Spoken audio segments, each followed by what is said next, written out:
This is Pamela Worth with the Hello Health podcast. Today, I have Michael Pereira, founder of the Autism Voyage. He helps parents of special needs children navigate financial and life planning challenges. As a financial professional specializing in insurance and an autism dad himself, he knows firsthand how critical it is to have a proactive plan. Thank you, Michael, for being here. No, thank you so much for having me.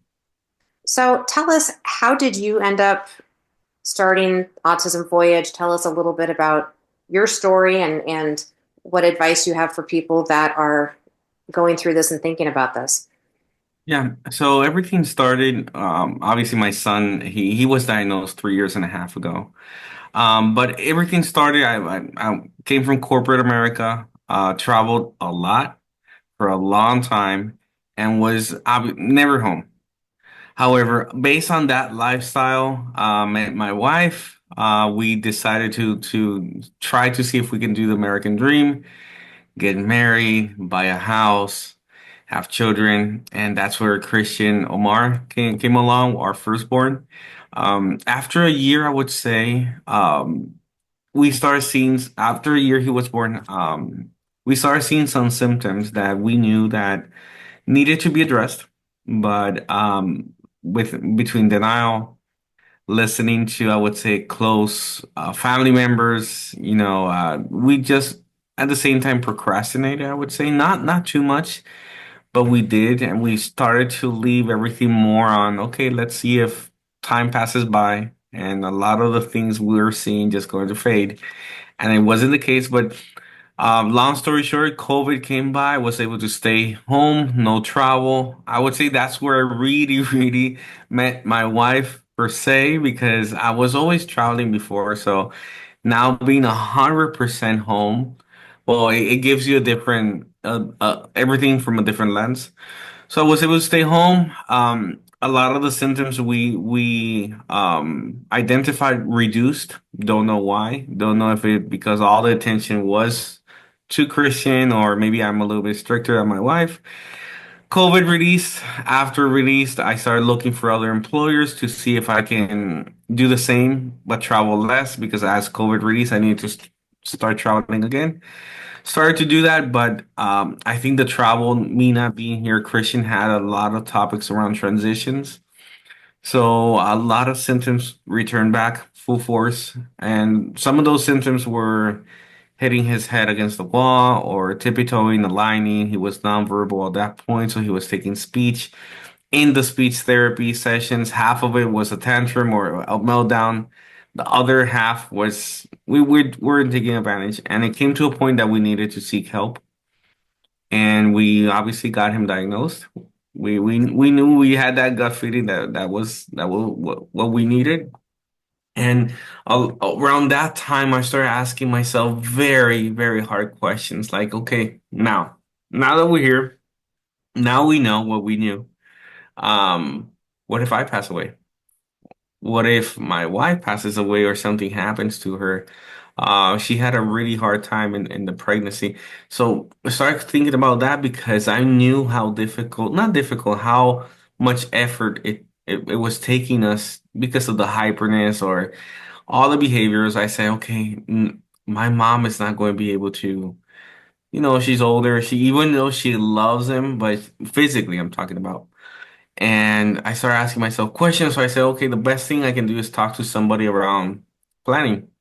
So, started looking for my own financial advisor, planner, or insurance agent, whatever you want to call it. And everybody just wanted to sell me something or recruit me. And got extremely frustrated. And I just talked to my wife, parted ways from the employer I was at that moment, and created the Autism Voyage with that goal of being able to be that site, I would say, that I wished for when I started the journey, right? And also it talks about all topics any parent would ask themselves at 2 a.m., 3 a.m. when they're looking, they're scrolling, and everybody's asleep. So that's the main motive. And that's how everything started, basically. So, what sort of advice do you have for people that when they find out that they've got a child with special needs, what kind of things should they kind of be thinking about and noting? And, um, I think there's probably a lot of emotions to Yeah. start. And then how do you kind of put together some analytical thoughts and actions around some of these emotions and kind of next steps? Yeah. I think it's just first, you know, I've said it before in other interviews, like you gotta watch out who you're listening to, right? Because in our case, even though we were in denial, which I think happens to a lot of parents, um, I also believe that we were also had good, very good in family member who were very intentional because they talk about love, but they were giving us advice like, "Oh no, don't worry, you were the same, so this is gonna fade out." And that's dangerous because if you're listening to a family member or somebody you love and you're taking their advice serious, but it's something around a condition or you need to seek professionals, right? Because if you're listening to somebody that again loves you but hasn't gone through this situation or maybe it can procrastinate a early intervention. And I think that's one of the things I would say if you see that your child has some sort of symptoms that you know that your gut feeling, you know that there's something there. See, everything starts with a conversation. And I see the same thing in financial. If you know that that child and this happens to me, I'll know until when Christian is going to depend on us, right? It's something that you don't know if he's going to exhaust. He's going to be independent. I don't know, but I still need to plan, right?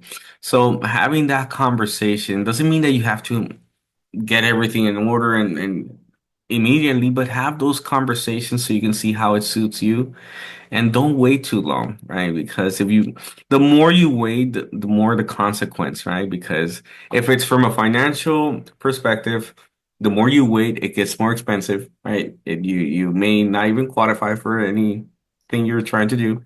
And from I don't know, from a diagnosis standpoint, it's going to get even worse trying to help seek support and trying to help that child that at the end of the day needs it.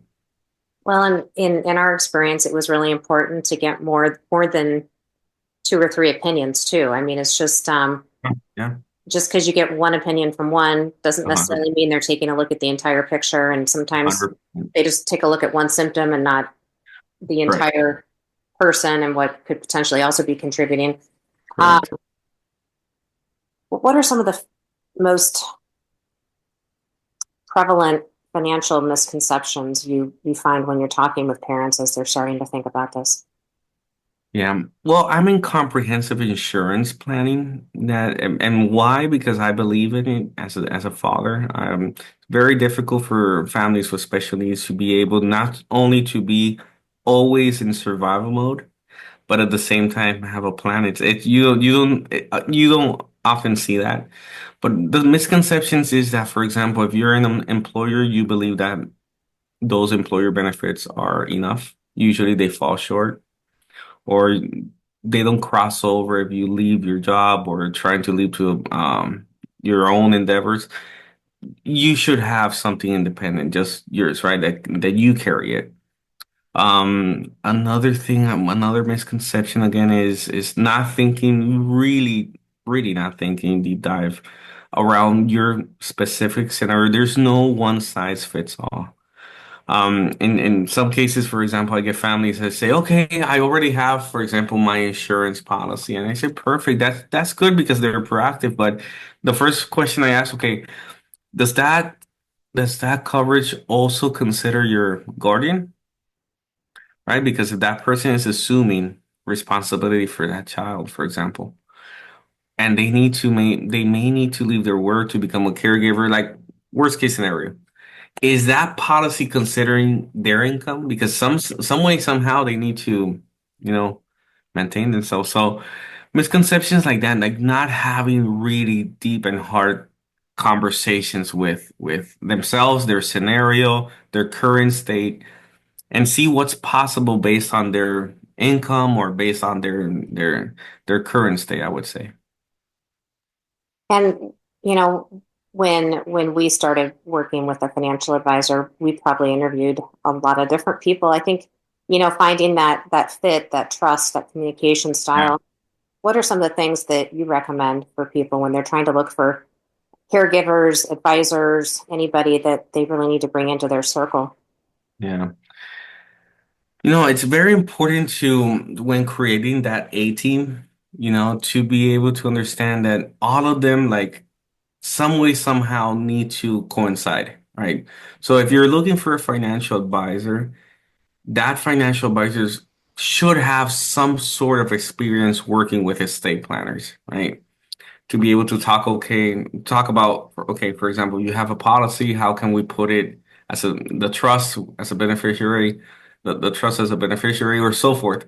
So creating that A team, I think everybody should be in some way coincide with each other. And again, maybe an attorney, a special needs attorney, that also financial advisors needs to some way, somehow also get in sync with IEP coach, for example. I've seen that, or CPAs, because at the end of the day, these type of conversations, it's not just transactional. It's not just you bought the policy, we will never talk again. The true advisor, I would say, needs to, one, be have empathy. Secondly, I look for always having that affinity, because it's not a lot of people understand when you cannot go out for years to a restaurant because you're a child, everybody looking at you like, What are you doing?"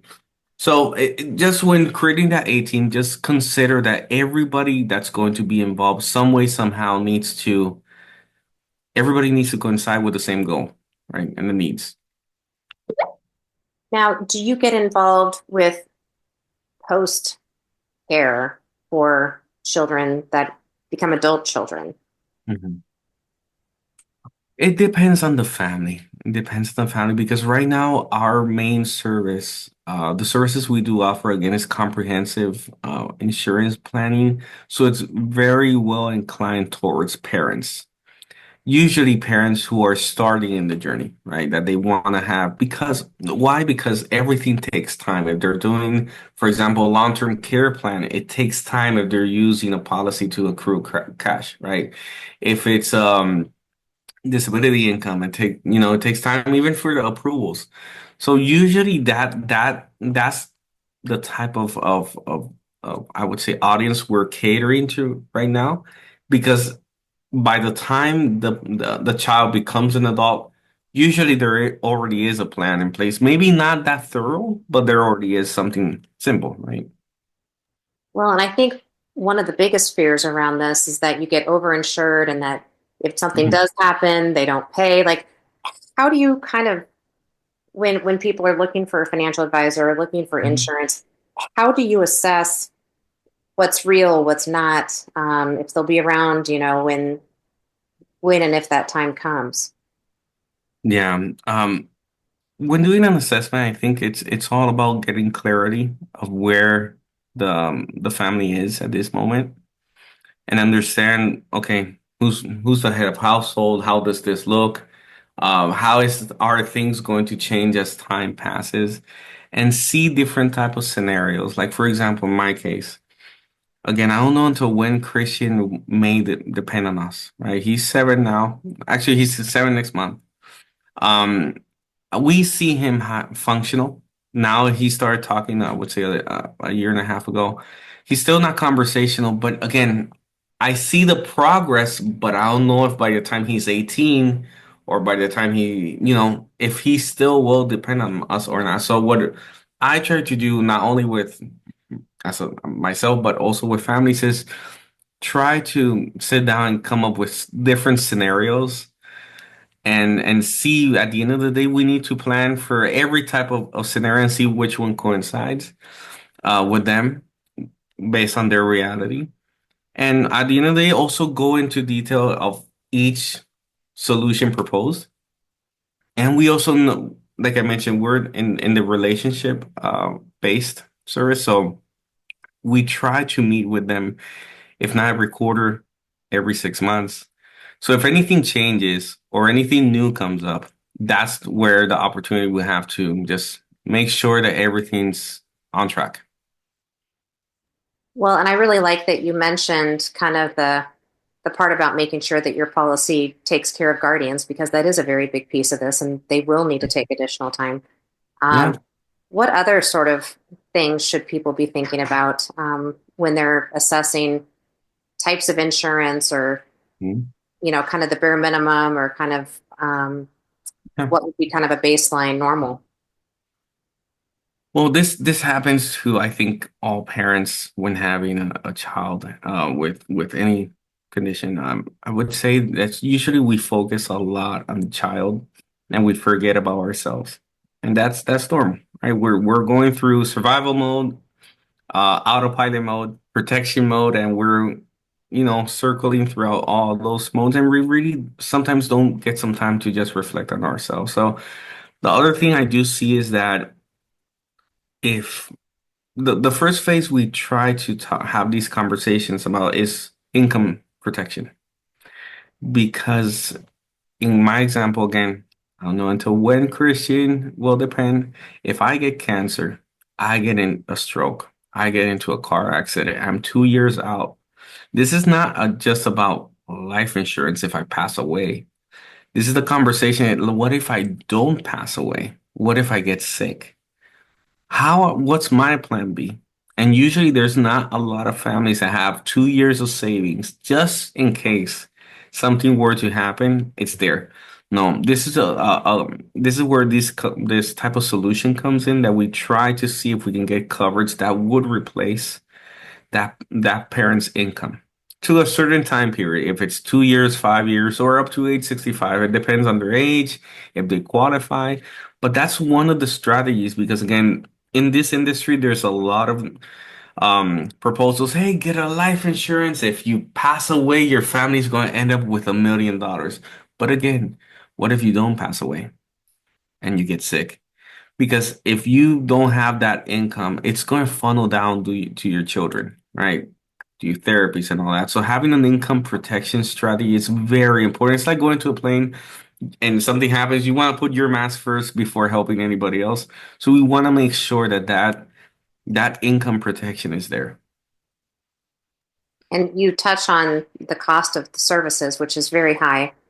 Do you have any suggestions for people as they're evaluating types of services they should or shouldn't do, or any kind of tips and tricks to help afford some of these things?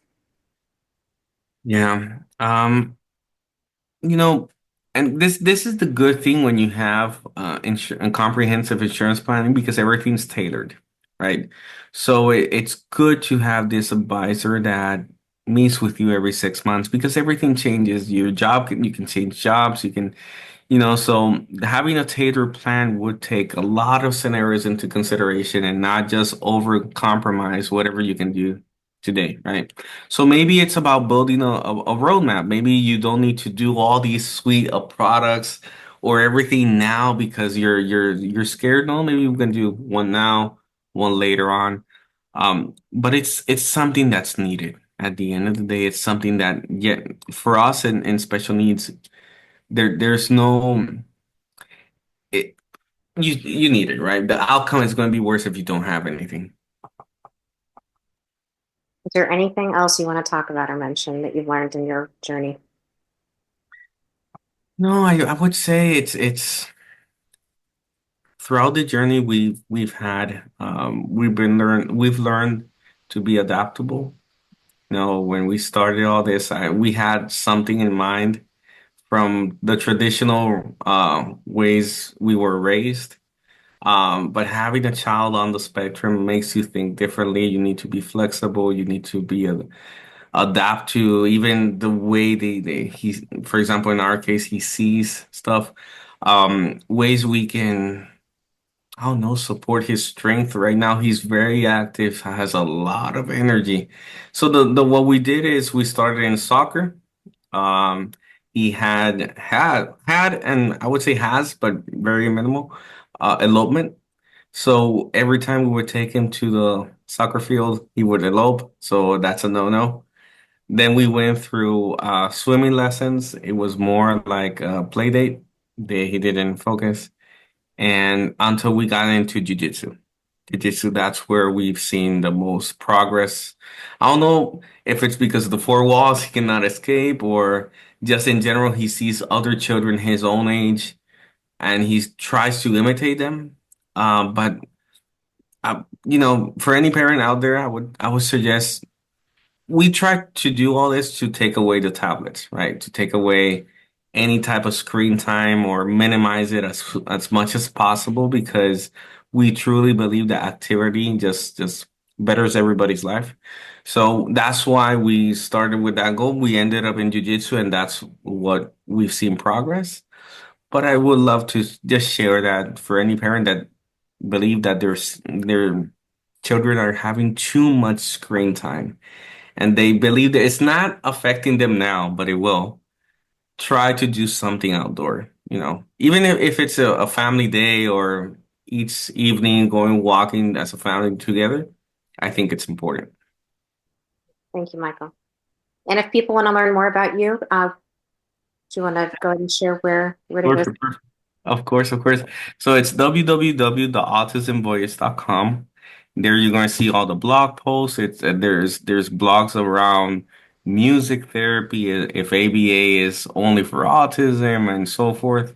And we also have a newsletter that we send out weekly, so they can see it there. And if everything resonates, they can subscribe there. Super. Thank you so much, Michael. Of course. Thank you.